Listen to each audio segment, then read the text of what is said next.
السلام علیکم، welcome back to اندر اسٹوری۔ آگے بڑھنے سے پہلے چینل کو سبسکرائب کر لیں اور لائک کا بٹن دبا دیں۔ آج کا ٹاپک ہے عورت برائے فروخت۔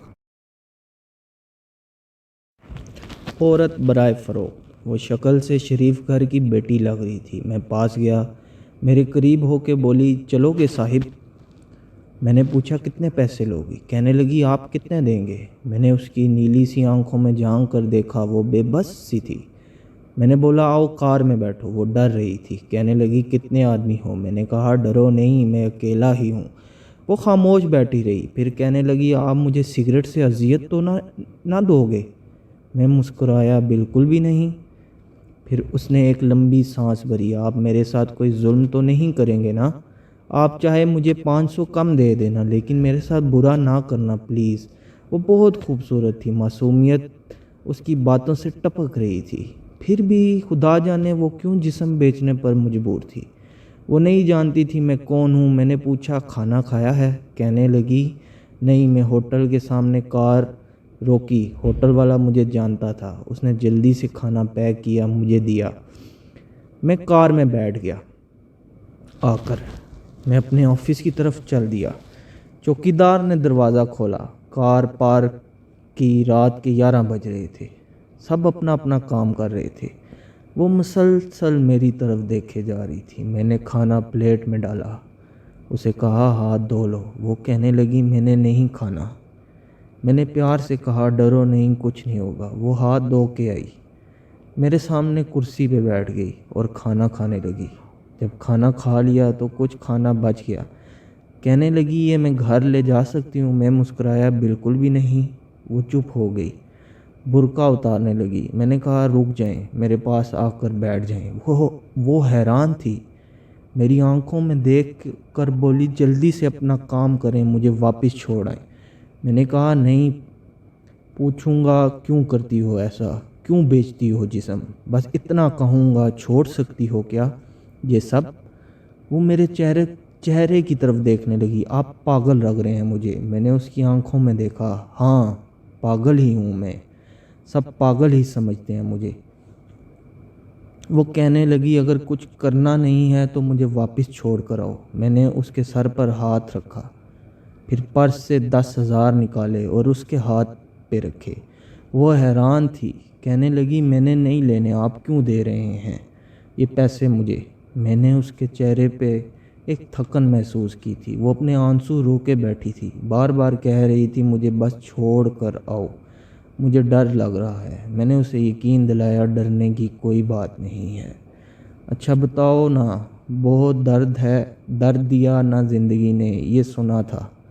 اس کی آنکھیں نم ہو گئی تھیں، جیسے کوئی قیامت گر گئی ہو اس پہ۔ میں سمجھ چکا تھا کوئی بہت بڑا درد لیے گھوم رہی ہے۔ دروازہ کھولا، کانپتی آواز میں بولی مجھے چھوڑ کر آؤ واپس۔ میں نے اسے بیٹھنے کا کہا، بتایا میرا نام یہ ہے، ڈرو نہیں، خود کو محفوظ سمجھو۔ اسے جب یقین ہو گیا پریشانی والی کوئی بات نہیں تو بتانے لگی، شور مر گیا، 3 بیٹیاں ہیں، سسرال والوں نے نکال لیا، ماں باپ فوت ہو چکے ہیں، بھائی کوئی نہیں ہے۔ ماموں کے گھر آئی، ماموں کے بیٹے نے میرے ساتھ زیادتی کی۔ میں نے جب مامی کو بتایا تو سب نے مجھے غلط کہا، مجھے دھکے دے کر گھر سے نکال دیا۔ دور کے رشتہ دار نے ایک بڈھے سے میری شادی کروائی، اس کے بھی بچے تھے، اس کے بچوں نے مجھے بہت ذلیل کیا۔ پھر وہ شوہر بھی فوت ہو گیا، بیٹیوں کو لیے در بدر بھٹکنے لگی، نہ چھت تھی نہ روٹی، بھوک افلاس تھی۔ سڑک پہ کھڑی تھی، ایک صاحب آئے، کہنے لگے 1 گھنٹے کے 5,000 دوں گا۔ نہ چاہتے ہوئے بھی ماں کی ممتا، حالات کی ستائی ہوئی، کیا کرتی، آخر چل دی۔ اب ہر روز جسم بیچتی ہوں، کرائے کا گھر لیا ہے، بیٹیوں کو اکیلا چھوڑ کر آتی ہوں، کیا کروں؟ بہت بار سوچا خودکشی کر لوں، لیکن بیٹیوں کو دیکھ کر ہمت نہیں ہوتی۔ وہ رو رہی تھی، میں زمانے کی بے حسی محسوس کر رہا تھا۔ اس کے سر پہ ہاتھ رکھا، اسے کہا تمہارا بھائی ہے آج سے، تم اپنی بیٹیوں کو لو اور میرے آفس کے اوپر والے ایک روم میں رہو۔ وہ یقین نہیں کر پا رہی تھی۔ کار میں بٹھایا، اس کے گھر پہنچا، بیٹیاں سوئی ہوئی تھی، بہت پیاری تھی، گود میں اٹھایا دل کو سکون ملا۔ وہ مسلسل روئی جا رہی تھی۔ مجھے کہنے لگی آپ فرشتے ہیں، آپ کون ہیں؟ میں اسے اپنے آفس لے آیا، وہ دعائیں دینے لگی، جولی اٹھا کر نہ جانے کتنی دعائیں دی۔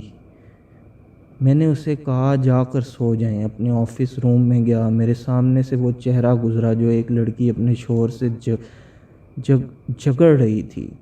اسے کہہ رہی تھی مجھے طلاق دو، تم کو میری قدر ہی نہیں ہے۔ وہ اپنا گھر جلا رہی تھی، اپنی ہی بیوقوفی کی وجہ سے۔ وہ بیچاری کیا جانے زمانے کی تلخیاں کیا ہوتی ہیں، زمانے کا ڈنسا کیا ہوتا ہے۔ میں بتانا چاہتا تھا اپنا گھر جان بوجھ کر اجاڑنے والی لڑکیوں کو۔ طلاقیں لینا آسان ہے، اس کے بعد جینا موت ہے۔ کبھی ساس کا رونا، کبھی نند کا سیاپا، کبھی جٹھانی سے لڑائی، یہ ہر گھر کی بات ہے۔ اس کی ہرگز مطلب نہیں طلاق لینا یا گھر اجاڑنا۔ کم عمری میں ہی میرے سسر کے بال سفید ہو گئے ہیں۔ ہزاروں آنکھوں کے آنسو دیکھ کر اپنے گھروں کو آباد رکھو۔ عورت خدا کی قسم میرے معاشرے کی زنجیروں میں جکڑی ہوئی ایک قیدی ہے۔ کبھی باپ کی پگڑی پہ لٹ گئی، کبھی ساس کے زہر آلود لہجے پہ، کبھی شوہر کی انا پہ خاک ہو گئی تو کبھی اولاد کی وجہ سے۔ مرد اگر سمجھ جائیں میری اس تحریر کو تو شاید میرا معاشرہ بدل جائے۔ بہت شکریہ آپ کا۔ مزید سٹوریز دیکھنے کے لیے چینل کا وزٹ کریں اور سبسکرائب کریں۔ Thank you.